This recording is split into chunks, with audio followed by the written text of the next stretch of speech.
Donc, bonjour à tous à nouveau. Il est 13h04. Je propose que nous commencions la session.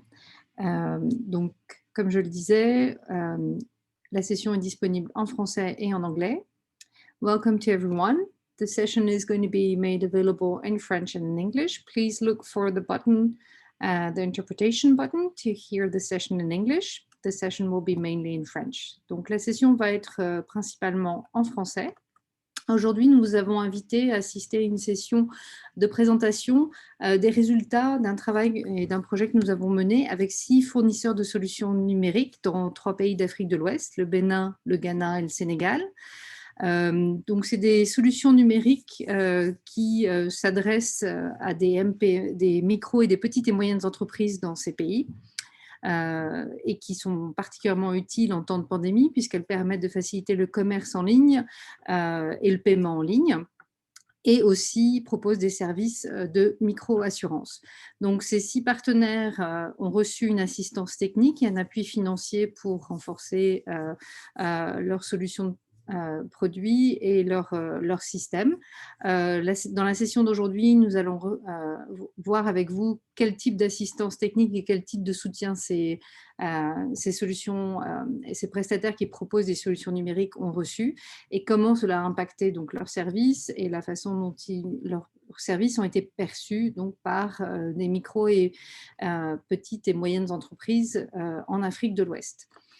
Donc, après cette rapide introduction, je vais vous proposer de voir passer en revue donc, les panélistes, les personnes qui vont présenter aujourd'hui.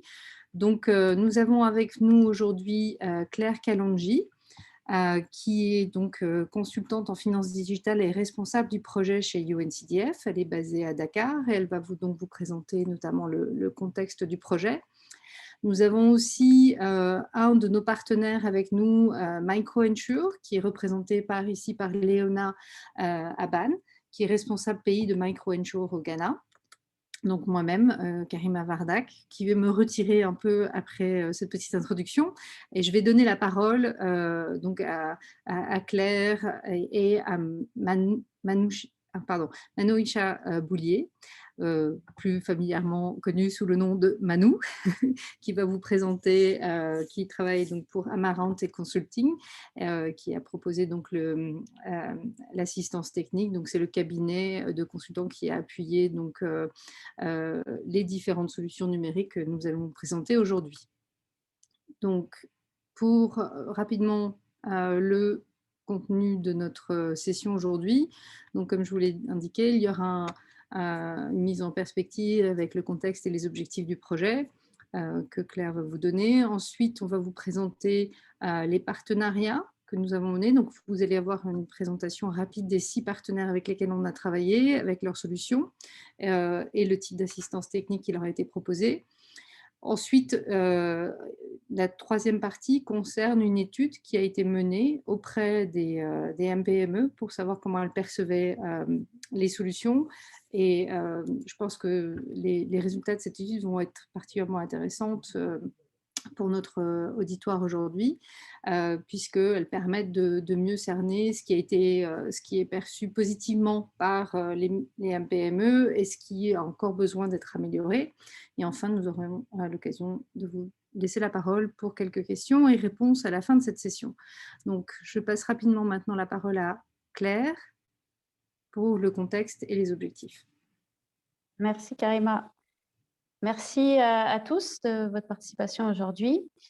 Je vais prendre la parole pour vous donner un petit peu quelques éléments de contexte pour ceux qui ne connaissent pas le projet.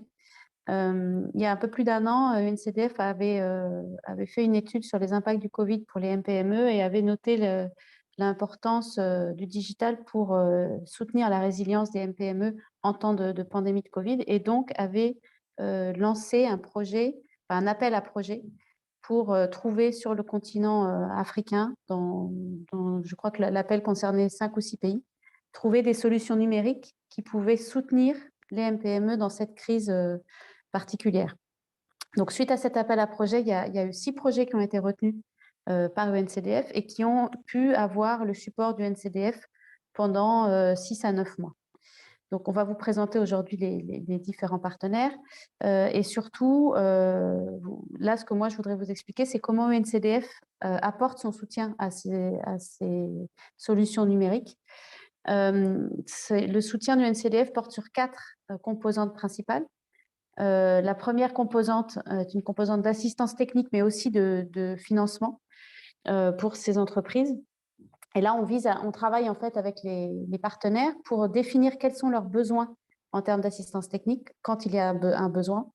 Et dans le cadre de ce projet, on a notamment travaillé sur des renforcements de business model, on a travaillé sur des améliorations d'expérience client, également sur des problématiques de plan marketing ou d'outils de gestion. Et ça a été fait avec la contribution du cabinet Amarante qui nous a beaucoup aidé sur cette composante-là. Ensuite, pour NCDF, ce qui est important, c'est de pouvoir évaluer l'avancée du projet au fur et à mesure du temps. On est sur des projets qui ont duré entre 6 mois et 9 mois. Donc, il y a un suivi relativement proche de chaque projet, puisque tous les 15 jours, on a des comités projets qui permettent de voir si les objectifs qui ont été mis en place au début du projet sont atteints, en cours d'atteinte, ou si on a des challenges particuliers qui vont nous empêcher d'atteindre ces objectifs, et de travailler ensemble pour voir si les solutions qui sont mises en œuvre permettent effectivement d'atteindre les résultats qu'on s'est engagé à atteindre ensemble. Donc ça, c'est la deuxième partie, suivi et évaluation. Et puis, la troisième composante importante pour NCDF, c'est de retirer des leçons de ces partenariats-là. Et donc, vers la fin du projet, on travaille avec les partenaires pour se questionner sur quel a été l'impact pour le client final. Est-ce que cette solution numérique a vraiment aidé et comment elle a pu aider les MPME en bout de chaîne. Donc, c'est sur cette composante 3 aujourd'hui que va se centrer le webinaire. On va vous restituer les résultats de cette recherche.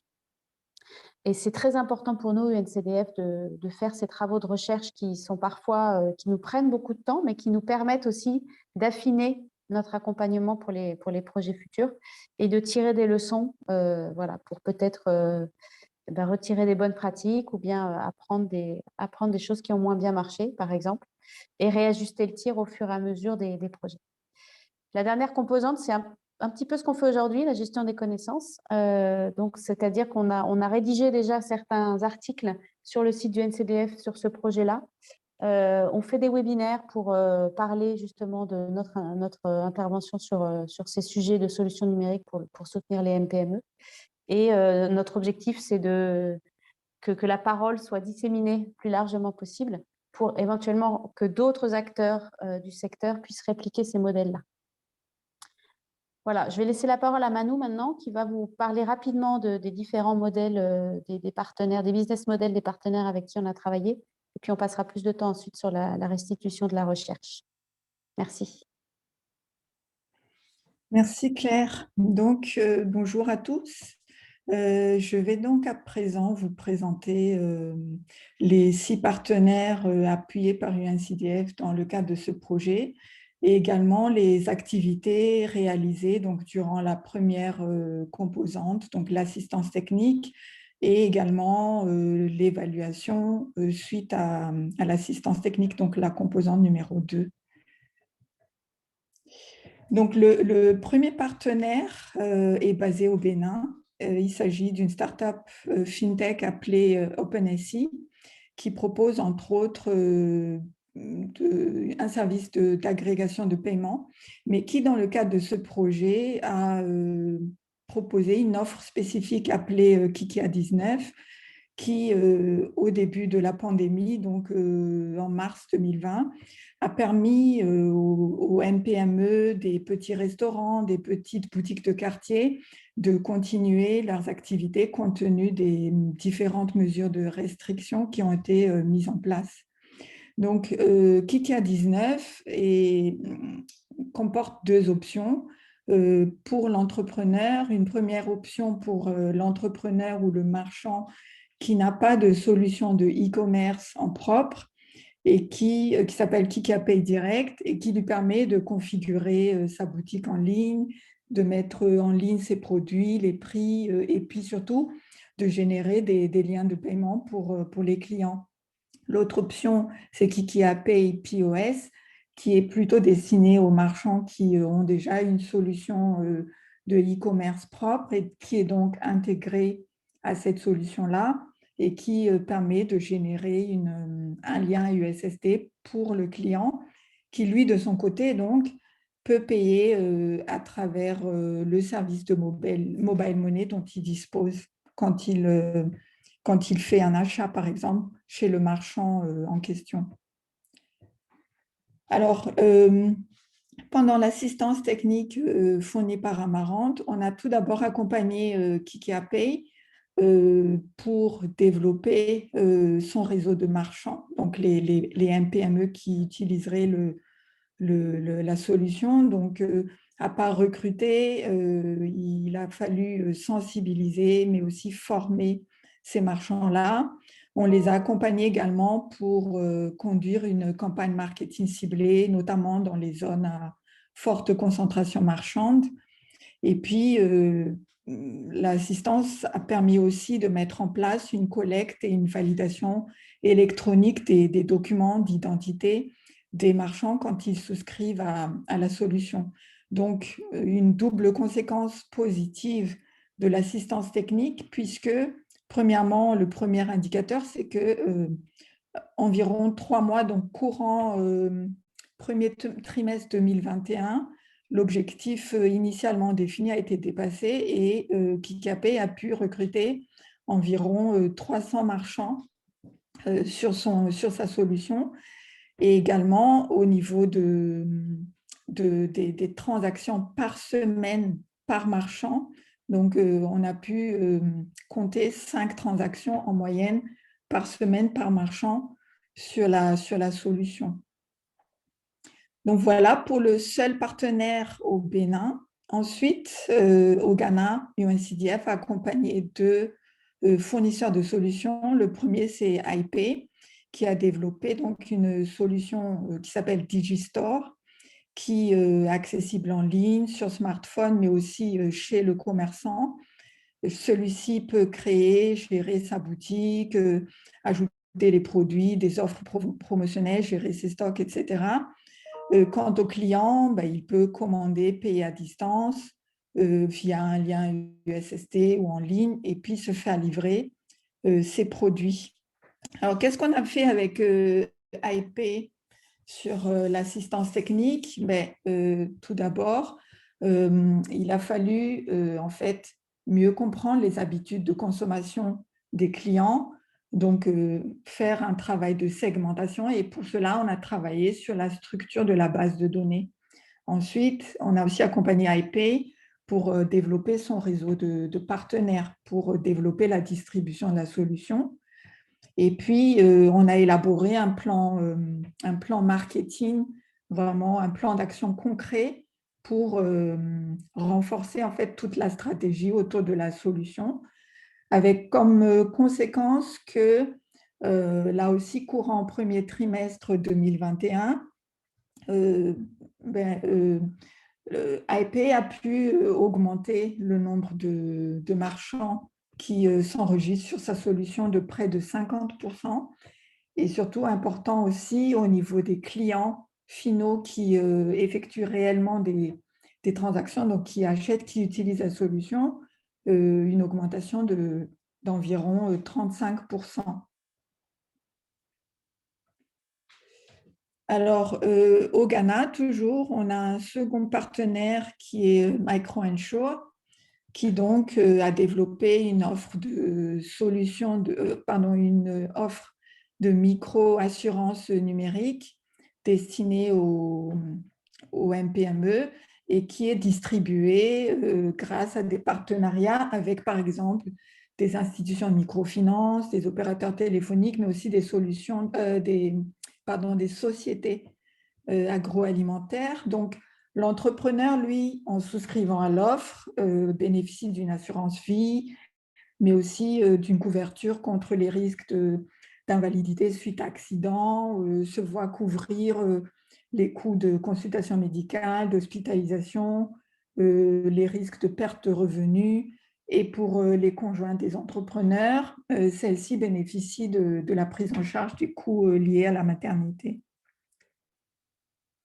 Alors, nous avons aujourd'hui la chance d'avoir Liona, comme Karima l'a introduite tout à l'heure, qui est donc la représentante pays de Micro-Insure au Ghana.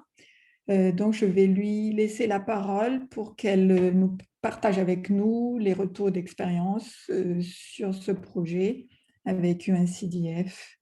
So, Leona, over to you. Thank you so much, Manihiswa, and thank you, UNCDF, for the opportunity to be here to share with you today on the assistance that we received from UNCDF for this project. I think that it's of a lot of value. The partnership that we have with UNCDF has been extremely useful, and it has brought Micro-Insure Ghana to a place where most other sort of financial institutions have not been able to get to. And I say with a lot of pride that the partnership has been a solid partnership, laced with a lot of technical assistance, financial assistance. And for the first time in Ghana, Micro-Insure is able to say that we have been able to customize our solutions to the MSME segment, which had previously not been done in the area of insurance. From the regulatory standpoint, if you speak with the National Insurance Commission, which is the regulatory supervisor for insurance in Ghana, you would learn that they were very excited about this partnership and the fact that MSME and SMEs were an area that they knew largely had been untapped. And so this was sort of, the game changer for them when we got the opportunity to work in that segment. And it has brought us a lot of learnings and some achievements and successes. And some of these include the fact that as a company, as a business, Micro-Insure has been able to deepen its relationship with the financial institutions that it previously had partnerships with.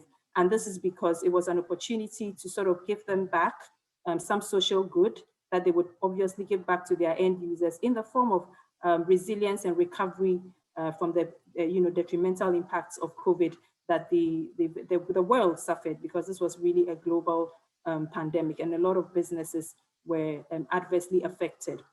For most of these institutions that we already had existing partnerships with, what this has done for them is that the partner, their end users have increased trust for their solutions and for their services. And so what this eventually means is that rather than partners, looking out of those financial institutions for services, they would naturally gravitate towards these institutions and deepen their relationships with them. Further on from there, Micro-Insure has been able to launch 6 new partnerships. So these are entirely new partnerships, including commercial banks, some savings and loans institutions. And what this also means for us is that we as Micro-Insure are also able to increase our scope and widen sort of the leverage that we have within the country. These are still being explored. I wouldn't want to mention names because I've not been asked to mention names, but I think that some prestigious commercial banks have benefited from the solution that UNCDF worked together on with Micro-Insure, and obviously together with the technical assistance that we received from Amaranti. Lastly, in terms of the successes of the project, I'd say that we have begun to see some claims come in, which means that the primary objective of the project, which was that people are able to experience insurance for the first time, that's businesses being able to experience insurance for the first time, is beginning to show or reap fruits. At the end of the day, insurance is not a tangible sale. And so people need to be able to use, experience, and then some affinity can be created for insurance. And we believe that with claims coming through, with claims being paid and showcased back into communities, we have begun to see and reap the fruits of the project. So thank you so much, UNCDF, and thank you, Amaranti, for all the support. I think that this project is only the beginning, and we're definitely going to do a lot more than we have already seen. Yeah, we have been also able to sort of deepen our resources in-house. So some job creations have happened as a result of this. There's a dedicated call resource or call center resource who addresses the queries of businesses and the challenges of businesses. And we think that this is something that is much needed in the markets. And this is largely also because of the fact that insurance is not trusted. And so as part of our solutions, you need to have a dedicated resource who can address issues and can bring comfort to the users of the solution. If I haven't run over my time, then I'm happy to continue.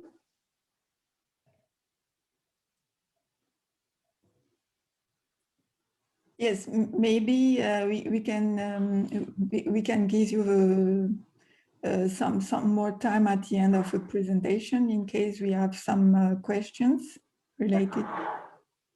Absolutely, thanks, Manahisa. Thank you so much, Leona.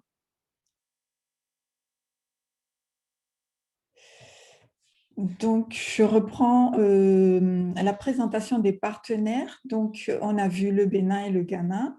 Et donc, maintenant, UNCDF a également accompagné 3 fournisseurs de solutions numériques au Sénégal.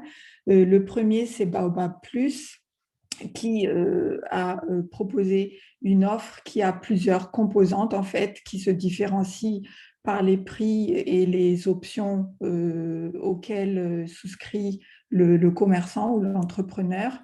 Mais principalement, l'offre comprend une solution de e-commerce, donc une solution de click and collect, pour parler plus simplement, et puis couplée, donc, selon l'option choisie, avec une solution de caisse numérique. Donc, avec la solution Easily Click and Collect, donc c'est de la vente en ligne, commande en ligne, paiement en ligne à distance pour le client, qui soit se fait livrer les produits qu'il a achetés, soit vient chez le marchand, et donc à ce moment-là, c'est de la vente à emporter. Donc, avec la solution de caisse numérique, l'entrepreneur a aussi la possibilité de gérer ses caisses, ses stocks, de suivre ses marges par le biais de tableaux de bord. Ce qu'on a fait avec Baobab Plus dans le cadre de l'assistance technique, c'est qu'on a surtout essayé d'identifier en fait les leviers pour pérenniser le modèle commercial. Donc, pour ce faire, on a analysé la pertinence de l'offre. Pour cela, on a mené une enquête qualitative auprès de quelques dizaines de commerçants qui ont souscrit, qui ont testé la solution. Et puis, par ailleurs, Baobab Plus a également formé les clients, les utilisateurs, on va dire, sur le changement au digital, au numérique. Donc, cette analyse de la pertinence de l'offre, après, a permis de constater quand même une certaine, on va dire, inadéquation entre la solution proposée et les besoins et attentes des commerçants qui utilisent. Et du coup, à la fin de l'assistance technique, il y a eu une réorientation de la stratégie, ou plutôt du modèle, où on a plutôt choisi de recentrer l'offre sur l'option gestion de caisse et des stocks, accompagnée par une réorganisation aussi de l'équipe au sein de Baobab Plus. J'y reviendrai un peu plus tard, notamment lorsqu'on présentera les résultats de la recherche. Le deuxième partenaire au Sénégal, c'est Diallo, qui a la particularité, donc là aussi c'est une solution de e-commerce, une place de marché, qui a la particularité de cibler en fait le commerce de proximité et de cibler en particulier les boutiquiers de quartier. Donc, à travers sa solution Diallo Market, Diallo propose donc une boutique, gestion en ligne, de la vente en ligne, etc., d'interagir avec les clients par notification SMS, par mail. Les clients, quant à eux, peuvent payer donc par mobile money à distance et se voir livrer les produits achetés sous 48 heures. Alors, le challenge qu'on a identifié pendant l'assistance technique à Diallo, c'est surtout en fait de transformer les prospects en clients actifs, c'est-à-dire qui achètent, qui font réellement des transactions à travers la solution. Donc, pour ce faire, on a assaini la base de données client, centralisé la base de données, puisqu'il y a la solution, mais il y a aussi d'autres canaux utilisés par les clients potentiels. On a également mis en place un système d'intéressement des boutiquiers, mais aussi des commerciaux freelance de Diallo, pour les motiver, pour les inciter à recruter toujours plus de marchands qui utiliseront la solution. Et puis, ces commerciaux-là ont accompagné aussi les clients après dans le cadre de formation. Donc, à très court terme, pendant même, enfin très vite, je veux dire, pendant même la durée de l'assistance technique, ces actions-là ont porté leurs fruits puisque en l'espace de 1 mois, c'était à fin 2020, Diallo a pu enregistrer environ 1000 nouveaux clients. Et aussi, l'indicateur qui a bien évolué aussi dans le bon sens, c'est le nombre de commandes mensuelles.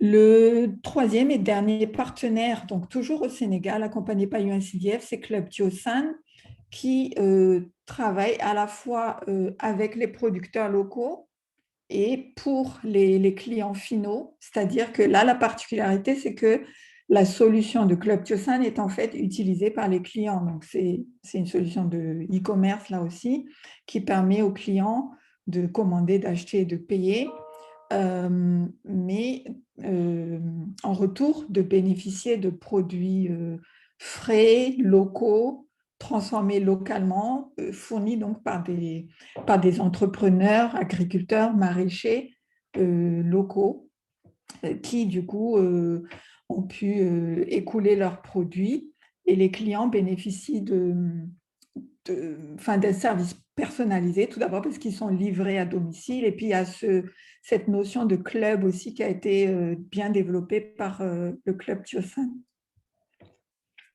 Alors, dans l'assistance technique a plutôt porté donc, sur les producteurs, donc, pour ceux qui bénéficient indirectement de la solution numérique, puisque notre appui allait plutôt dans le sens de la formalisation de la relation en fait, avec les producteurs, c'est-à-dire depuis l'entrée en relation, la mise en place de contrats, mais également la mise en place la définition de volume et d'une fréquence d'achat, de commandes donc auprès des producteurs. On a également revu les processus d'achat, de paiement des producteurs. Et ceci a permis à la fin donc de fiabiliser la base de données de Club Diosan. Et ça, c'était les chiffres de l'époque, mais en tout cas, c'était significatif puisque au moins 200 producteurs ont pu être fiabilisés via toutes ces procédures-là dans la base de données. Et très important maintenant au niveau des utilisateurs de la solution. Donc, il y a quelques mois déjà, ça a évolué après.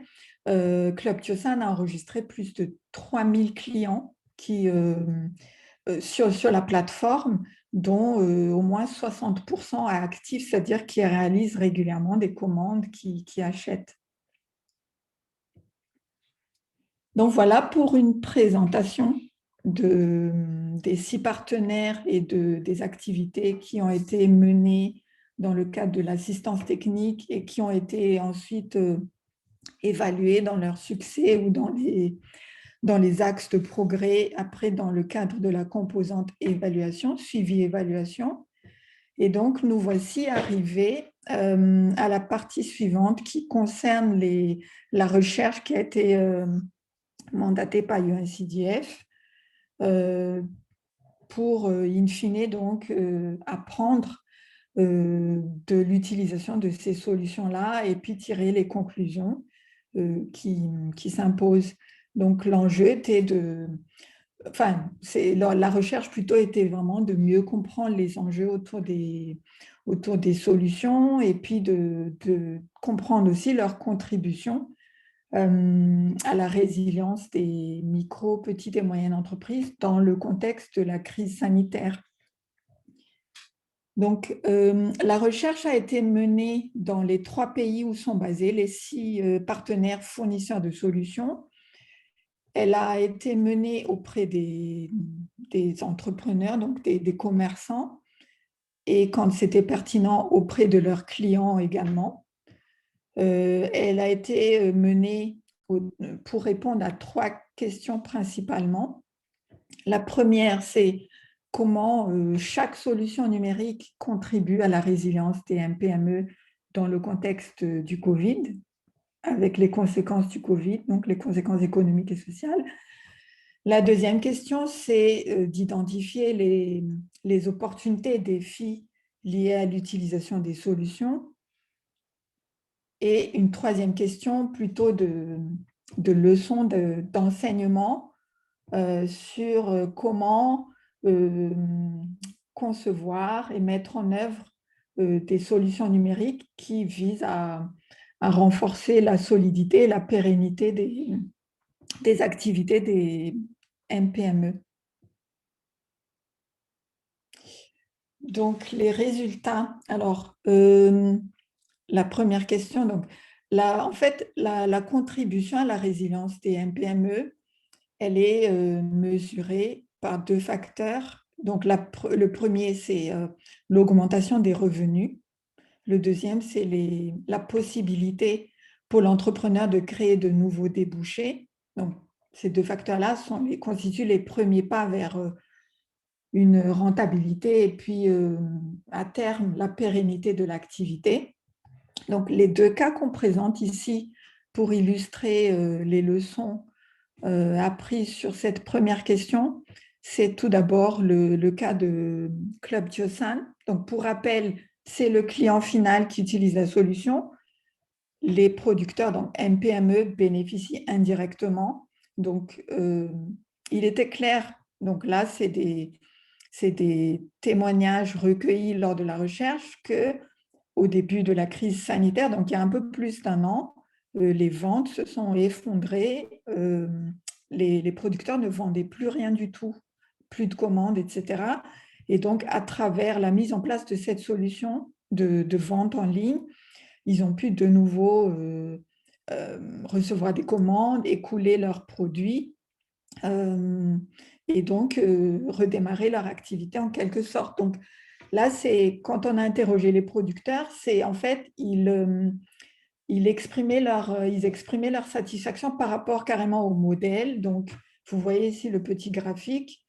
Les critères de satisfaction, c'est que pour eux, le modèle est simple, facile à utiliser. Ils ont apprécié le fait qu'ils étaient payés au comptant à chaque fois qu'ils fournissaient, qu'ils honoraient une commande du Club Tiosan. Et puis, il y a cette régularité d'écoulement des produits. Donc, ça, c'est les principaux critères de satisfaction. Donc, et donc, ils ont pu augmenter leurs revenus. Le deuxième cas qui illustre, c'est IP, donc au Ghana, à travers Digistore. Donc là, ce qu'on a retenu et recueilli comme information clé, c'est que les commerçants, ici on a le témoignage d'un restaurateur, les commerçants qui ont utilisé la solution ont gagné en visibilité. Qui dit visibilité dit plus de commandes, donc ils ont plus vendu, etc. Et ça a eu un impact direct sur leurs revenus, puisque vous voyez dans le petit graphique en bas à droite, c'est qu'une grande majorité des commerçants interrogés ont déclaré au moins une hausse de 25% de leurs revenus due à l'utilisation de la solution de IP. Je passe maintenant à la deuxième question de recherche qui était pour approfondir, en fait, mieux comprendre les facteurs de motivation, d'une part, pour utiliser les solutions proposées et d'autre part, les freins, un peu les défis enfin, expérimentés à l'usage. Donc, la leçon marquante, on va dire, c'est que ce qui ressort ici, illustré à travers le cas de Micro & Show, c'est que les commerçants, les utilisateurs de ces solutions apprécient la simplicité. En d'autres termes, la facilité d'utilisation des solutions. Quand on a interrogé les participants à la recherche sur l'expérience utilisateur, il y a une grande majorité, si vous voyez dans le premier graphique, qui ont déclaré que la solution marchait bien pour eux. Elle marchait si bien que dans le deuxième graphique, vous voyez qu'il y a toujours une grande majorité qui est prête à continuer à utiliser la solution contre une minorité qui hésiterait. Donc ça, c'est positif. Donc la simplicité de la solution, qu'on voit aussi à travers la solution du Club Tiosan. Là, c'est vraiment les avantages du e-commerce, en fait, c'est-à-dire que à travers le témoignage d'un client ici, c'est que peu importe où on se trouve, on n'est pas obligé d'être au marché, on est au bureau, pardon. En quelques clics, on peut faire ses courses et puis se faire livrer ses achats à l'endroit où l'on veut. Maintenant, pour les défis, donc les freins qu'on a identifiés à travers la recherche qui empêchent en fait l'utilisation et enfin une grande adoption des solutions numériques, c'est ici illustré à travers les solutions proposées par Jallo et Baobab+. C'est qu'on a constaté que les solutions proposées ont été testées, mais au final, elles ont été peu adoptées parce que, d'après les réponses des commerçants qu'on a approchés, c'est qu'elles ne correspondent pas vraiment aux besoins et aux attentes. Donc, vous voyez les deux graphiques, c'est-à-dire que voilà, ne correspondent pas aux attentes, si bien que le commerçant qui a peut-être d'autres canaux, une autre méthode de travail, préfère rester sur cette autre option, même si ils reconnaissent que la solution proposée permet, enfin, est facile à utiliser, etc., nécessite moins d'efforts, etc. Une autre raison aussi qui ne milite pas pour une large adoption et utilisation, c'est que en plus de ne pas vraiment répondre aux besoins, il y a certaines difficultés techniques qui empêchent les utilisateurs en fait de vraiment percevoir l'utilité de la solution. Donc, il n'y a pas de support, c'est difficile d'accéder, etc. Donc ça, je l'ai mentionné tout à l'heure déjà quand j'ai parlé de ce qui a été diagnostiqué à l'issue de l'assistance technique, c'est que ces deux partenaires de UNCDF ont plutôt effectué une réorientation de leur stratégie pour se recentrer sur une cible enfin sur une partie de leur cible. Donc, pour Jallo, la cible B2B a été abandonnée, on va dire, donc au profit de la cible B2C. Et pour Baobab+, on a plutôt focalisé maintenant sur la solution de gestion des caisses et des stocks au détriment de l'offre click and collect. La troisième question, donc, c'est vraiment en termes de recommandations. Qu'est-ce qu'on retient de tout ça? Comment, enfin, quelles leçons pour une mise en œuvre réussie, en fait, une solution numérique pour justement soutenir la pérennité des MPME? Donc, il y a deux leçons vraiment clés à retenir. C'est que une solution numérique doit être simple. Derrière, c'est simple, c'est facile d'utilisation. Et ça, depuis l'enregistrement, quand le commerçant souscrit à la solution, et jusqu'à l'utilisation au quotidien. Également, la solution doit être centrée en fait sur les besoins de l'utilisateur. Alors, qu'est-ce que ça veut dire? En même temps que j'explique un peu plus, vous avez ici des témoignages qu'on a recueillis auprès de commerçants qui ont testé ou qui ont utilisé les différentes solutions que je vous laisse parcourir. Mais en gros, ce qu'il faut retenir un peu, c'est que ce qui est important, ce n'est pas de foncer un peu tête baissée dans le digital parce que c'est la tendance, lancer le digital. Il faut plutôt identifier le besoin, diagnostiquer ce qui existe déjà comme peut-être solution, même si ce n'est pas formel. Il faut, en développant sa solution, combler un manque. Et quand je parle de diagnostiquer ce qui existe, je prends pour exemple l'outil de messagerie instantanée qu'on connaît tous, c'est WhatsApp, qui est dans beaucoup de pays d'Afrique très populaire, mais qui est, en tout cas pas encore formellement peut-être, mais qui est de plus en plus utilisé comme un canal numérique informel pour passer des commandes, faire des achats, etc. Ce qui fait qu'en fait, une partie du parcours utilisateur est déjà quelque part numérisée. Donc ça, parfois, dans les cas présents, ça a un peu concurrencé, on va dire, les solutions. Et en tout cas, l'utilisateur ciblé n'a pas vraiment perçu la valeur ajoutée des solutions. Donc, d'où vraiment l'importance d'identifier les besoins à adresser.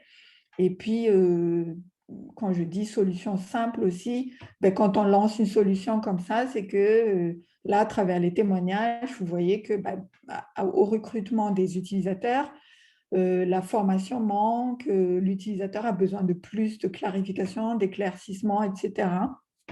Donc ça, il faut en tenir compte. Donc c'est une leçon vraiment clé aussi.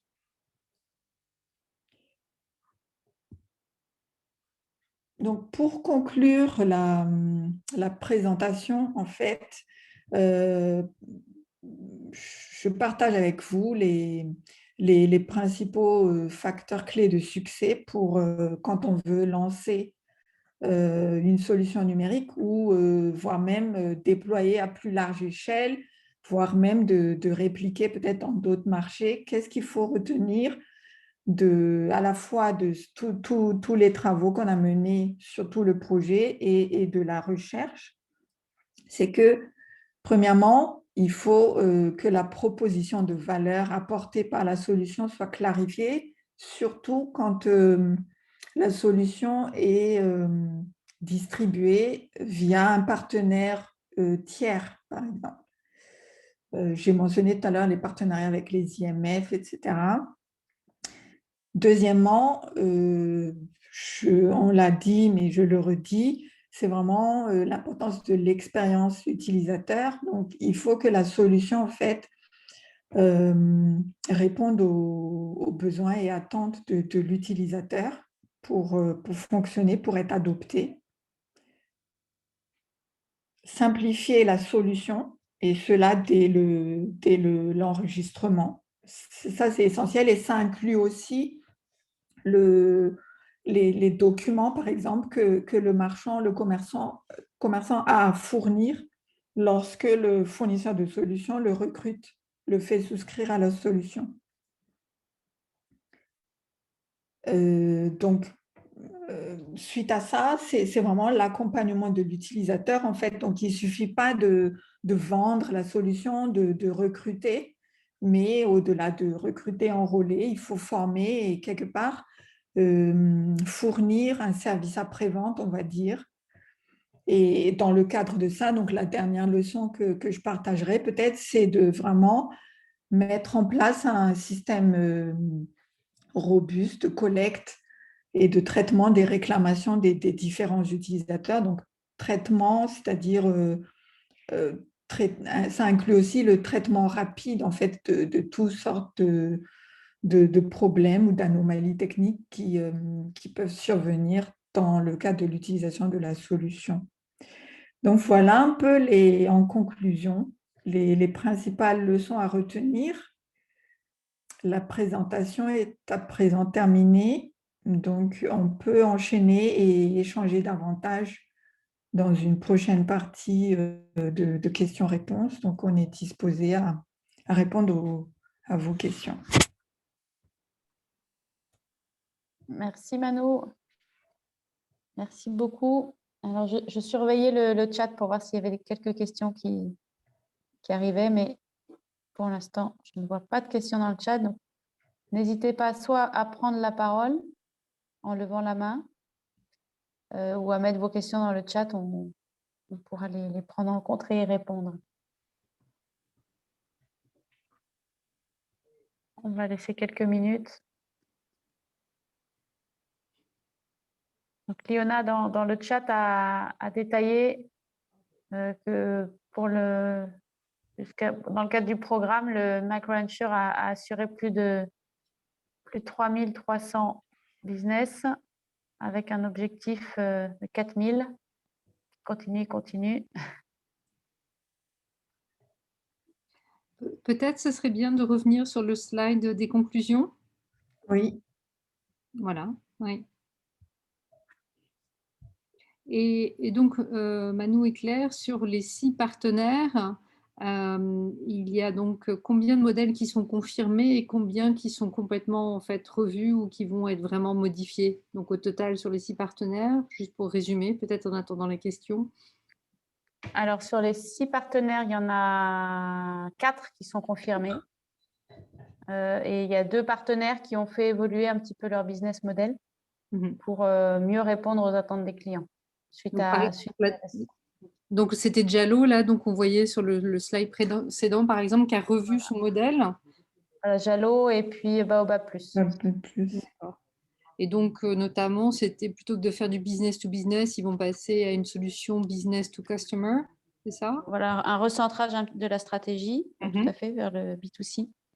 Et puis Baobab Plus, lui, pendant la durée du projet, a décidé de supprimer une des offres qui était l'offre basique, qui était en forte concurrence, notamment avec l'option catalogue de WhatsApp dont a parlé Manu, et qui leur prenait beaucoup de temps en termes de promotion terrain, etc., et qui ne répondait pas à un vrai besoin, en fait, parce qu'il y avait déjà une solution informelle qui était utilisée. Donc, ils ont supprimé cette offre-là.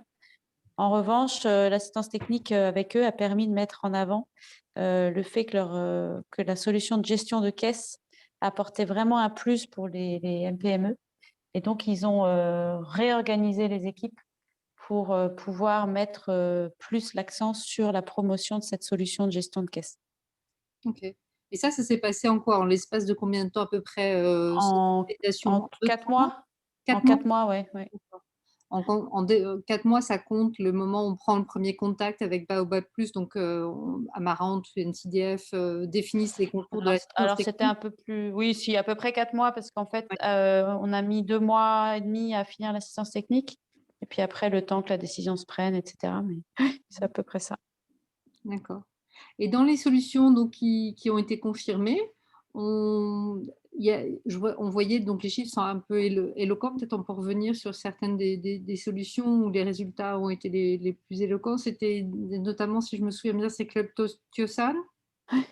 Alors pour Club Tiosan, l'accent avait vraiment été mis sur leur faculté à recruter des fournisseurs qui soient capables de fournir des qualités des produits de qualité, pardon. Et donc, Club Tiosan avait un objectif d'augmenter leur base de fournisseurs, de la doubler. Et ils l'ont plus que doublé. Et aujourd'hui, donc le projet est terminé depuis 3 mois. Oui, depuis 3 mois pratiquement maintenant. Mais ils continuent à augmenter leur base fournisseurs et surtout à la formaliser. Donc maintenant, l'objectif pour eux, c'est d'apporter encore plus de formalisation dans la relation avec le fournisseur, peut-être en digitalisant les paiements, peut-être en payant les productions en avance, etc.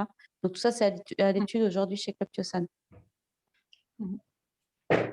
Et donc, bien sûr, on parle de solutions digitales, mais en fait, beaucoup de l'assistance technique, c'est aussi passé de façon physique. C'est-à-dire que le digital, c'est l'outil, mais par exemple, dans le recrutement des fournisseurs, comment ça s'est passé? J'imagine que ça s'est passé aussi beaucoup sur le terrain, c'est ça? Il y a Oui. un travail sur, sur les forces commerciales qui rencontrent les fournisseurs? Donc, En fait, ça, Club Tiosan savait déjà très bien le faire. Donc, on n'est pas intervenu sur cette partie-là. Nous, on est beaucoup intervenu sur la partie back-office, en fait. Une fois que j'ai contracté tous ces fournisseurs, comment je les organise en base de données? Comment est-ce que je m'assure qu'ils sont payés à temps et comment je trace les paiements? Comment est-ce que j'identifie mon fournisseur avec un numéro unique pour que la comptabilité et le service d'approvisionnement aient la même référence pour le même fournisseur, etc. On a beaucoup travaillé là-dessus pour préparer en fait la prochaine étape qui, je l'espère, mais ce sera le cadre d'un autre projet peut-être, prochaine étape qui devrait être le paiement digital des fournisseurs. Mais ça, on sort un petit peu du cadre de la présentation d'aujourd'hui. Ah, donc, la digitalisation n'est pas à 100% là, mais on a déjà passé une première étape. En fait, la digitalisation pour les fournisseurs, c'était surtout pour leur permettre d'avoir de plus grandes débouchés. Ça leur permet d'avoir accès à un marché beaucoup plus grand que ce qu'ils pourraient avoir. Et nous, dans l'accompagnement avec Club Tiosan, on a émis quelques hypothèses pour la suite. Et voilà, on aimerait beaucoup voir le projet déboucher vers une digitalisation des paiements. Je vois une question là, je pense que de Hassan Gay, qui est dans notre audience et qui demande si l'application, je pense qu'il veut dire Jallo, oui, si l'application Jallo est flexible et simple à utiliser pour les utilisateurs finaux, je suppose. Donc. Alors, moi, je peux répondre partiellement. Je vois que Roland est dans les panélistes, est dans les spectateurs aussi. Donc, s'il veut intervenir, il travaille pour Jallo. La solution de Jallo est une solution qui est très simple d'utilisation. Ouais, c'est une marketplace classique, utilisable sur PC ou sur téléphone mobile. Il faut avoir un téléphone intelligent, un smartphone, mais c'est une solution qui est très simple et assez flexible pour les utilisateurs.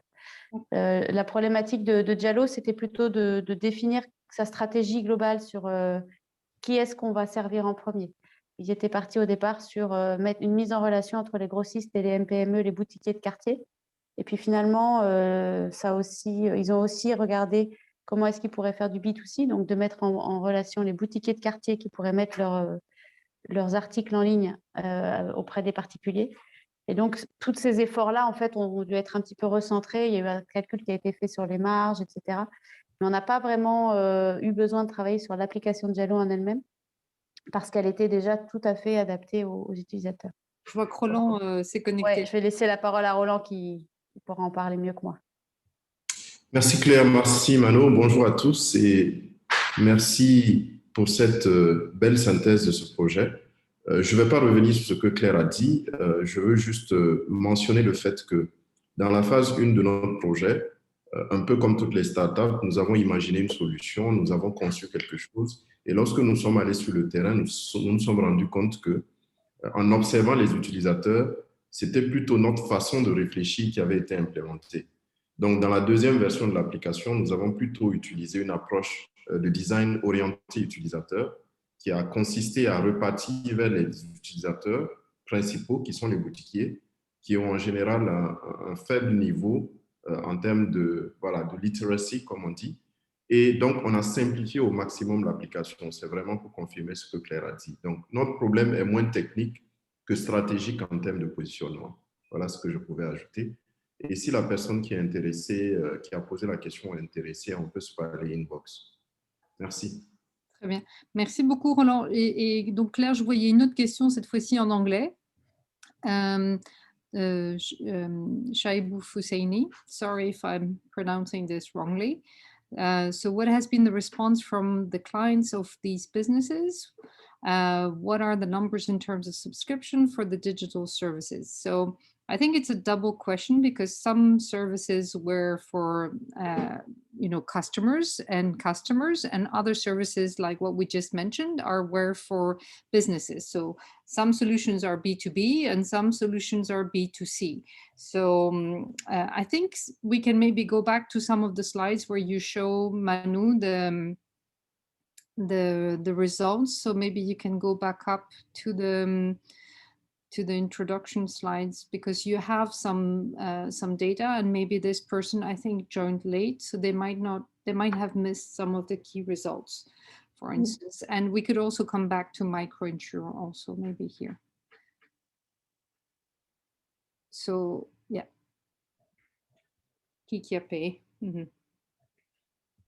I don't know if that answers your question, Shiabu, but that's, so here you see that in most cases the clients have indeed increased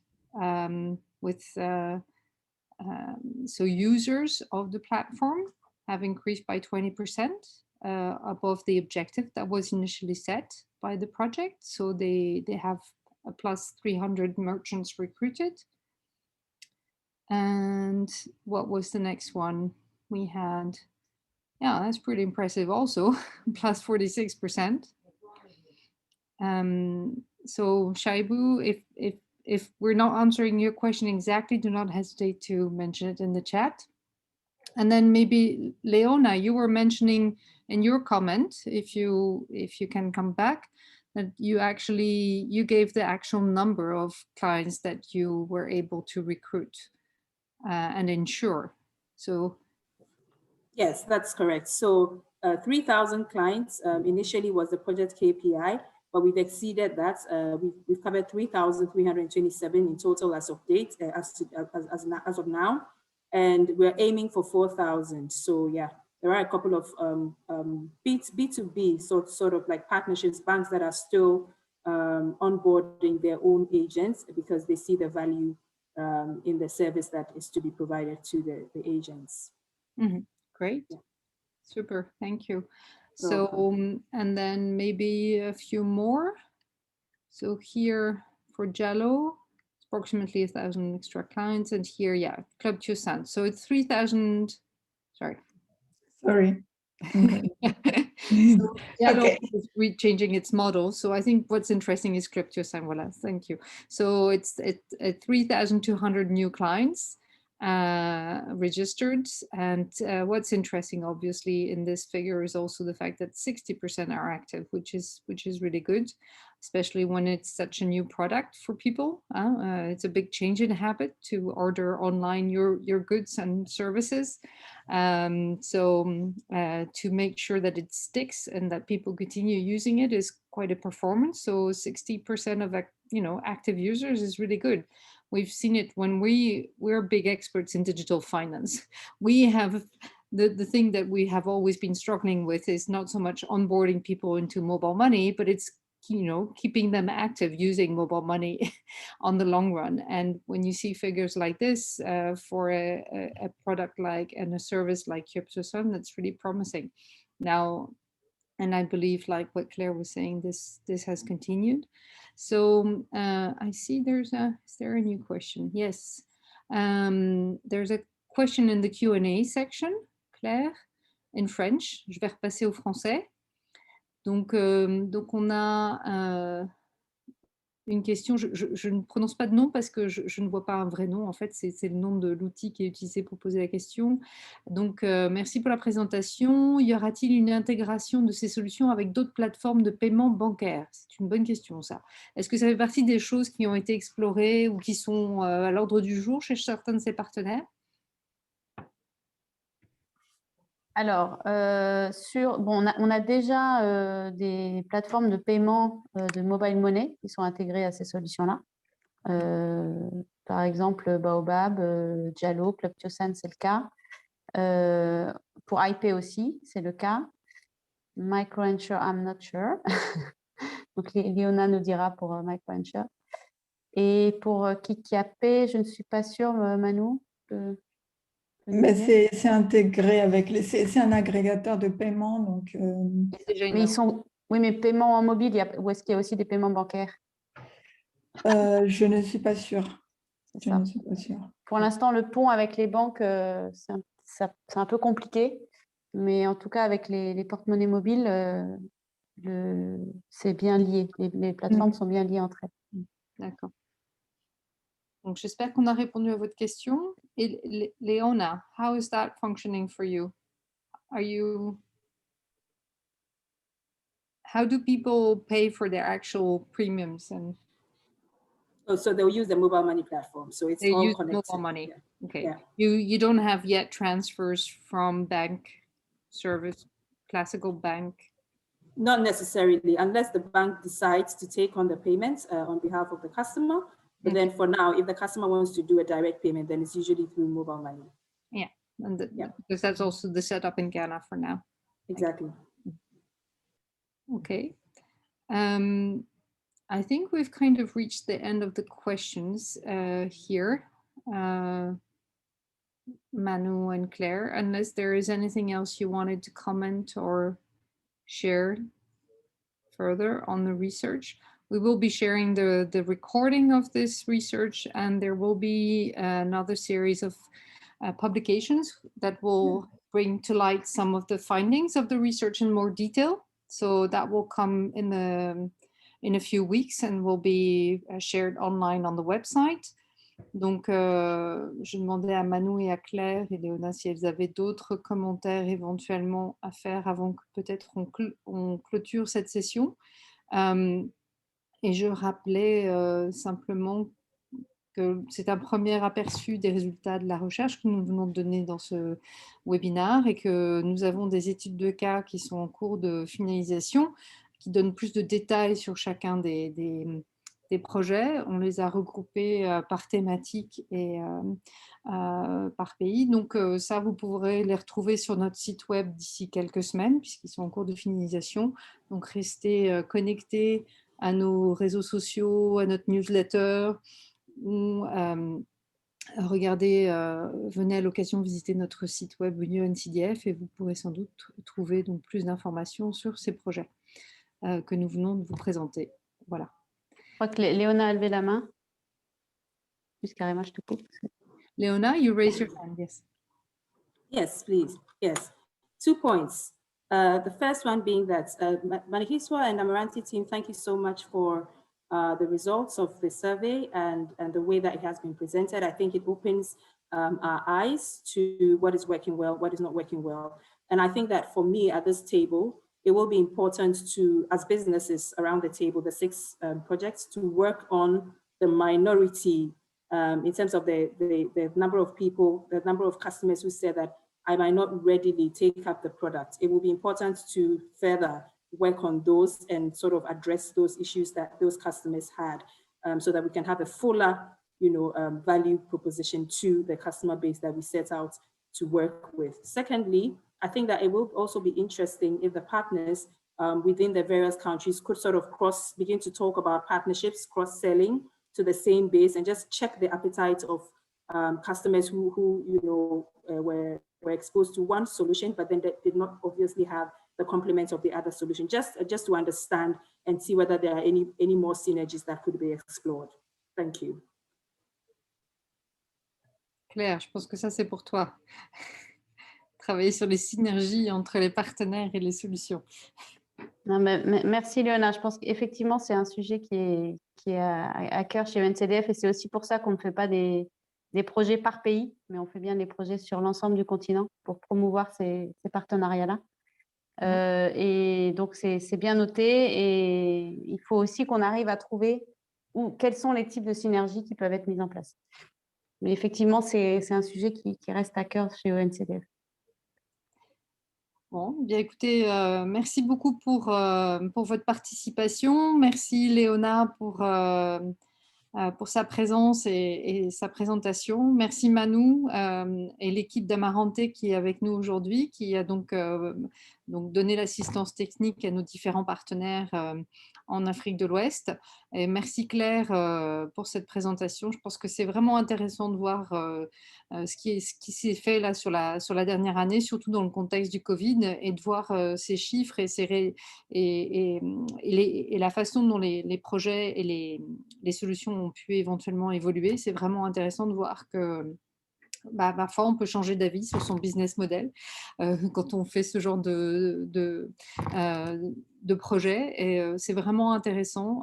Donc Je vais vous proposer maintenant peut-être de clôturer cette session et de vous inviter à rester donc connectés avec nous, comme j'ai dit, dans les réseaux sociaux, avec notre newsletter, de façon à pouvoir prendre connaissance d'ici quelques semaines des études de cas qui sont sur ces différents projets. Voilà. Merci encore et bonne fin de journée, bon après-midi. Merci à tous. Merci à tous. Bonne journée.